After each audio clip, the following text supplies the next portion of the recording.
Good morning, dear student.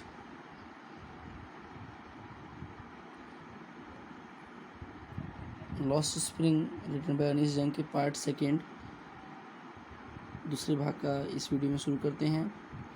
आप लोग कल यहाँ तक देखे थे परपेचुअल स्टेट ऑफ पॉवर्टी, है ना बच्चों, कि उन गरीब बच्चों के ऊपर कोई भी गरीबी की कोई भी जो है बहाने या कोई बातें नहीं करती हैं ऐसे परेशान।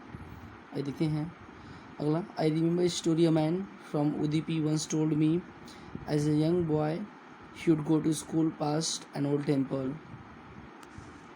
where his father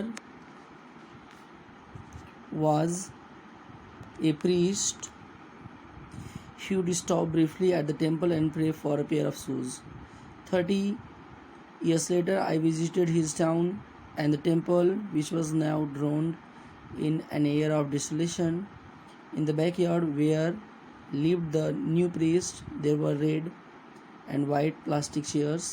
A young boy dressed in grey uniform, wearing socks and shoes, arrived panting and threw his school bag on folding bed. Looking at the boy, I remembered the prayer and the boy had made to the goddess, where he had finally got a pair of shoes. Let me never lose them. The goddess had granted his prayer. Young boys like the son of the priest now wore shoes, but many other like the rag pickers in my neighborhood remain shoeless या shoeless। बोले ये जो उदीपी के रहने वाले एक व्यक्ति ने एक बार मुझे एक कहानी सुनाई जो मुझे याद आती है। जब वह छोटा लड़का था, वह एक मंदिर के पास से होकर गुजरता था या स्कूल जाया करता था। उस मंदिर में उसके पिताजी पुजारी थे। वह मंदिर में थोड़ी देर रुकता था और जूतों की जोड़ी के लिए प्रार्थना किया करता था।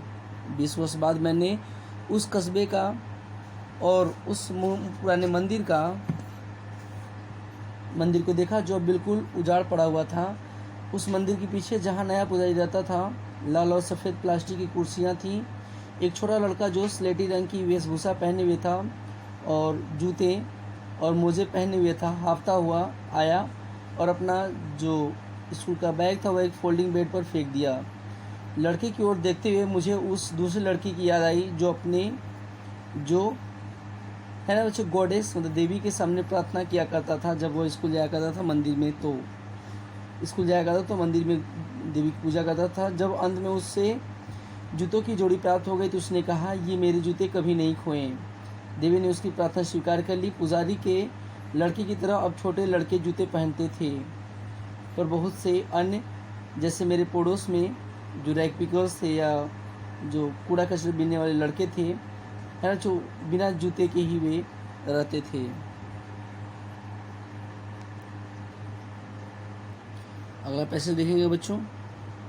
My acquaintance with the barefoot rag pickers led me to Simapuri, a place on the periphery of Delhi, 8 miles away from it. Metaphorically, those who live here are squatters who came from Bangladesh back in 1971. Sahib's family is among them. Simapuri was then a wilderness.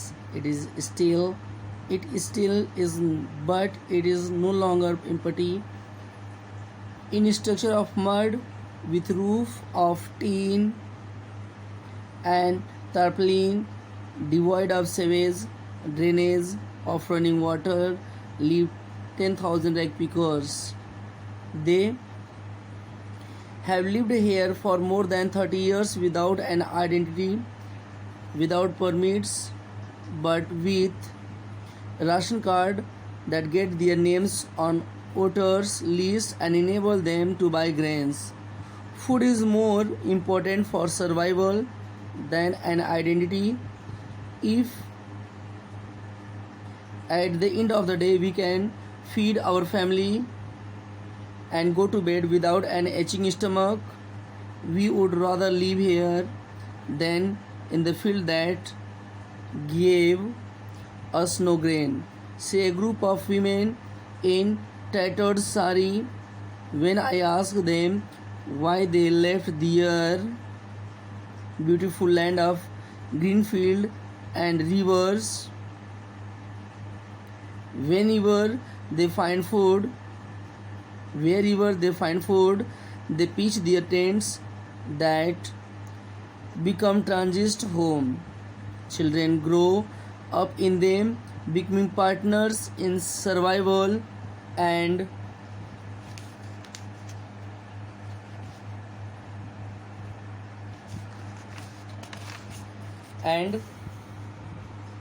survival in Simapuri means rag picking. Through the years, it has acquired the proportion of a fine art. Garbage to them is gold. It is their daily bread of roof over their heads. Even it is leaking roof, but for child it is even more. ध्यान सुनिएगा बच्चों इसका अर्थ.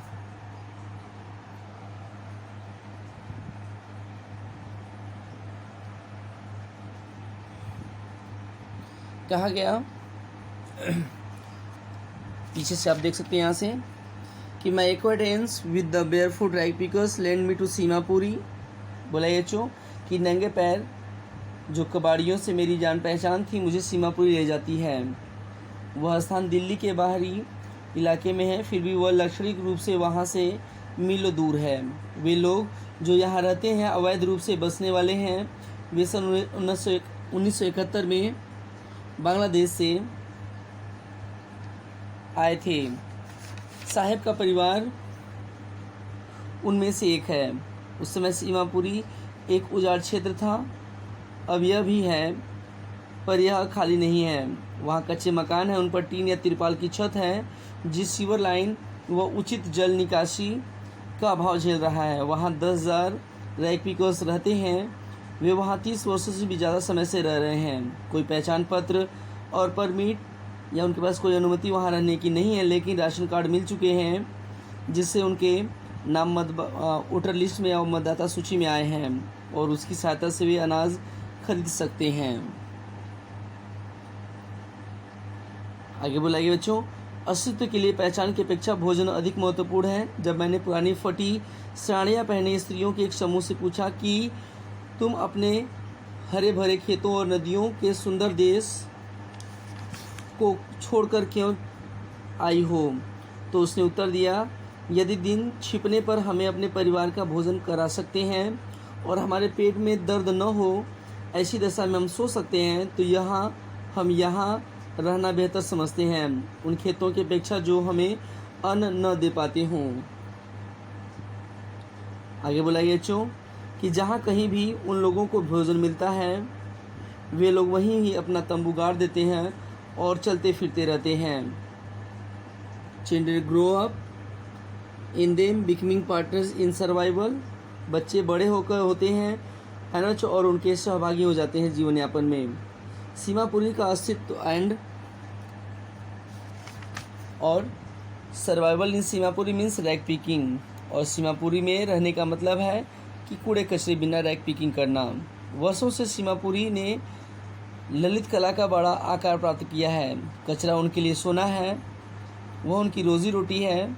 वह उनके लिए सिर का छत प्रदान करता है और भले ही वह छत है चूने वाली हो, पर एक बच्चे के लिए इससे भी अधिक वह बहुत कुछ है.